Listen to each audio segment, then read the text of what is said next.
Welcome to this week's OK at Work with myself, Sarah Sawyer, and my colleague, Russell Berger, both attorneys at Offit Kurman.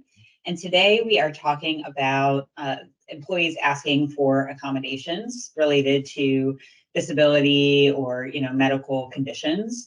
So often employees will submit a request or they'll do an informal request for some type of accommodation.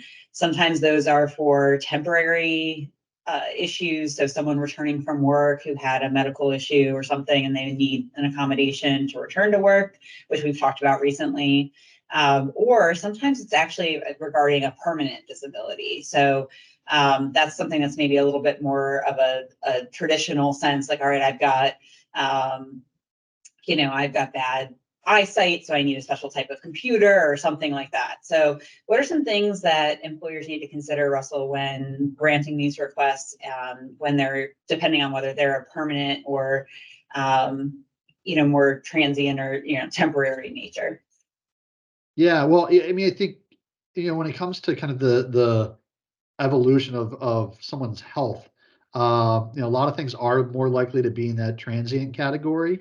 Obviously, certain things will not be, but for that transient category, one thing I like to recommend to employers is whenever you make an accommodation, that you should put a timeline on it.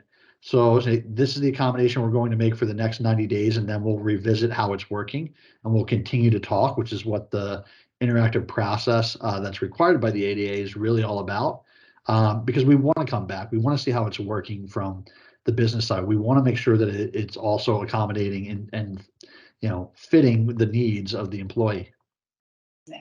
Well, there is a difference too. I mean, I think the important thing in that is that there's a difference between revisiting the accommodation for how it's working and revisiting whether it exists and asking for additional medical information from the employee. So I think that's an important distinction when assessing these things, because sometimes, especially when we're looking at a permanent disability, for instance, where asking for additional medical information might be prohibited or not make sense under the law. So whenever asking for additional information, like in the context that you're describing, Russell, like to say, hey, how is this working for you? Is this allowing you to do the functional parts of your job?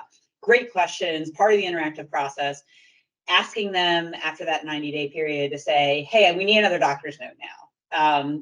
Not the same thing, right? So there is a distinction there, and especially when we're dealing with permanent disability, unless there's a reason to revisit the accommodation altogether because something has changed, because the employee has indicated something has changed, or because it is temporary, or the doctor has given some period, you really have to be careful about when you're asking for additional information and placing an additional burden on the employee.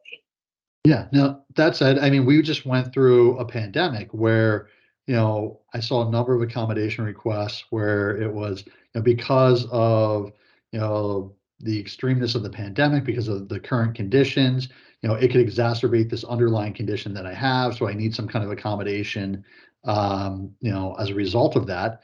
But then, not that, COVID isn't still around, because it is, but, the risks related to that have changed. So that kind of, risk profile and the cost benefit of being out in the world have evolved since, 2020 or 2021. So revisiting that and revisiting the right accommodation within that framework, I think is something that, was obviously prudent to do with respect to COVID and can come up in other circumstances as well. Yeah, I think those are all great pieces of advice. And really, again, we're reminded when it comes to these issues that it really is a case-by-case situation. And I think bottom line, whenever we're dealing with any kind of accommodation, sensitive information, medical information, these types of situations, always a good reminder to proceed with caution, be thoughtful about the process, because there's a lot, it's very fact-specific and a lot of things to consider here. So always a good reminder. Well, thanks, Russell, and we'll see you next time.